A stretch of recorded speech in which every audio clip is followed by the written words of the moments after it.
Good morning students. हम लोग पढ़ रहे थे class 10 subject science chapter number 6 जैव प्रक्रम। उसके बारे में हमने डिस्कस भी किया था। इसके कुछ महत्वपूर्ण प्रश्न हैं जिसके बारे में हम इस क्लास में डिस्कस करेंगे। फर्स्ट क्वेश्चन है आपका, मनुष्यों में ऑक्सीजन और कार्बन डाइऑक्साइड का परिवहन कैसे होता है। तो हम जो सांस लेने की प्रक्रिया होती है हमारी, हम उसमें ऑक्सीजन गैस को लेते हैं और कार्बन डाइऑक्साइड गैस को रिलीज़ करते हैं। तो ये परिवहन की क्रिया किस प्रकार संपन्न होती है। जब हम श्वास को अंदर लेते हैं तब हमारी पसलियाँ ऊपर की ओर उठती है और डायफ्राम चपटा हो जाता है। कैसे कि जब भी हम किसी गुब्बारे में हवा भरते हैं तो गुब्बारा फूल जाता है और गुब्बारा फूलता है तो वो चौड़ा हो जाता है। ऐसे ही जब हमारे फेफड़ों के अंदर हवा भरती है तो वो भी चौड़े हो जाते हैं। उस कंडीशन में हमारी पसलियाँ जो फेफड़ों के ऊपर उपस्थित होती हैं वो ऊपर की ओर उठती है और डायफ्राम चपटा होता है ताकि फेफड़ों को स्पेस मिल सके हवा भरने के लिए।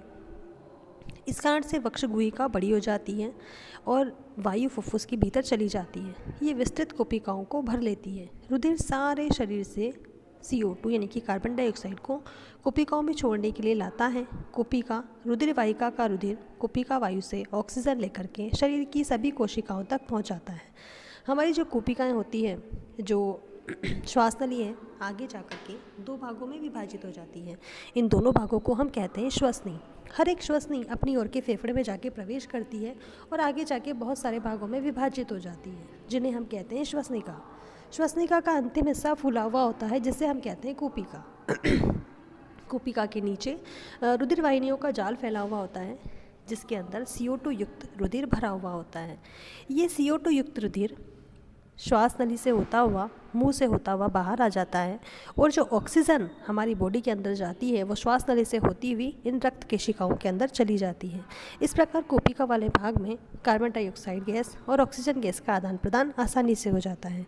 सेकंड क्वेश्चन, गैसों के विनिमय के लिए मानव फुफ्फुस में अधिकतम क्षेत्रफल को कैसे अधिकल्पित किया है।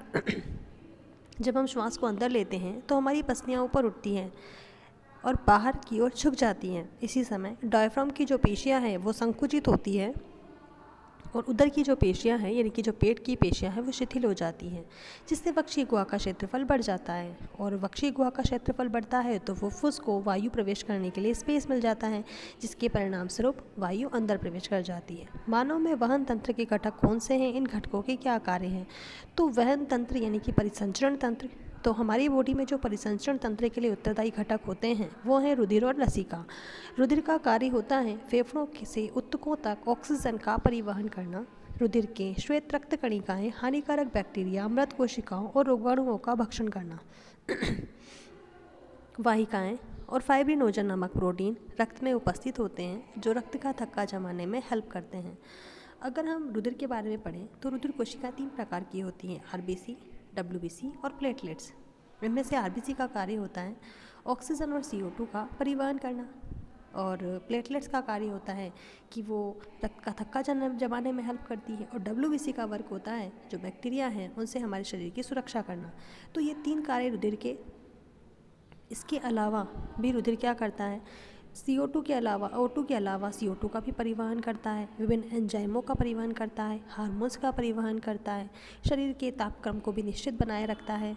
लसिका के अगर हम कार्य देखें तो लसिका ऊतकों और भोज्य पदार्थों का संवहन करती है, शरीर को घाव भरने में भी मदद करती है, पचे हुए वसा का अवशोषण करती है और शरीर के विभिन्न भागों तक ले जाती है, ऊतकों से उत्सर्जी पदार्थों को एकत्रित करती है, हानिकारक जीवाणुओं को नष्ट करके शरीर की रक्षा करती है। अगला क्वेश्चन है, स्तनधारी और पक्षियों में ऑक्सीजनित और विऑक्सीजनित रुधिर को अलग करना क्यों आवश्यक है। तो स्तनधारी और पक्षियों में उच्च तापमान को बनाए रखने के लिए अपेक्षाकृत अधिक ऊर्जा की आवश्यकता होती है, तो ऑक्सीजनित और विऑक्सीजनित रुधिर को हृदय के दाएं और बाएं भाग से आपस में मिलने से रोकना आवश्यक होता है, क्योंकि अगर ऑक्सीजनित और विऑक्सीजनित रुधिर आपस में मिल जाएगा तो हमारी बॉडी के अंदर रुधिर का शुद्धिकरण कैसे होगा। ऑक्सीजनित रुधिर का मतलब होता है जिस रुधिर में ऑक्सीजन मिली होती है और विऑक्सीजनित रुधिर का मतलब होता है जिस रुधिर के अंदर कार्बन डाइऑक्साइड मिली हुई होती है, और इन दोनों रुधिर को अलग अलग करने के लिए हृदय सहायता करता है। उच्च संगठित पादप में वहन तंत्र के क्या घटक हैं। अब जिस तरह से परिसंचरण मानव में होता है या स्तनधारियों में होता है, ऐसे ही परिसंचरण पादपों में भी होता है।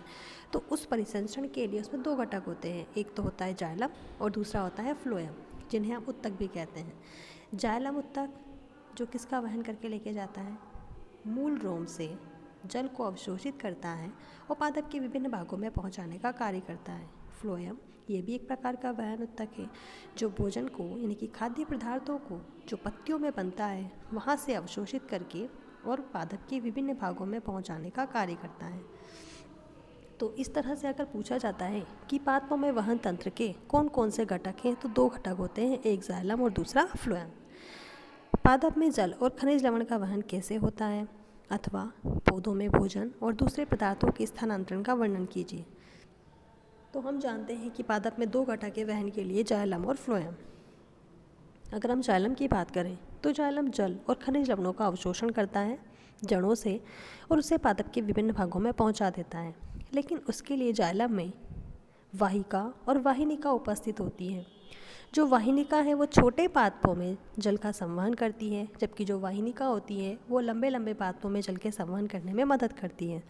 दूसरा आता है फ्लोएम। फ्लोएम के अंदर भी चालनी तत्व उपस्थित होते हैं, जिनमें चालनी कोशिकाएं होती हैं और चालनी नलिकाएं होती हैं। जो चालनी कोशिकाएं होती है वो छोटे पादपों में भोजन का संवहन करती है, जबकि जो चालनी नलिकाएं होती हैं वो बड़े पादपों में भोजन का संवहन करने का कार्य करती है। पादप में भोजन का स्थानांतरण कैसे होता है, अथवा पादपों में पत्तियों द्वारा निर्मित भोजन का वहन किस प्रकार होता है। अब पादप में प्रकाश संश्लेषण की क्रिया द्वारा भोजन का निर्माण होता है और ये भोजन बनता है पत्तियों में। पत्तियों से भोजन को पादप के अन्य भागों में पहुंचाने का कार्य होता है फ्लोएम का। तो फ्लोएम के अंदर सहकोशिका होती है, चालनी कोशिका होती हैं, चालनी नलिका होती हैं। ये सभी मिलकर के पादप में जो भोजन बनता है या पत्तियों में जो भोजन का निर्माण होता है उसे पादप के विभिन्न भागों में पहुंचाने का कार्य आसानी से कर देती हैं। तो ये हमने कुछ महत्वपूर्ण प्रश्न देखे। कल की क्लास में हम कुछ और महत्वपूर्ण प्रश्न के बारे में समझेंगे। Thank you.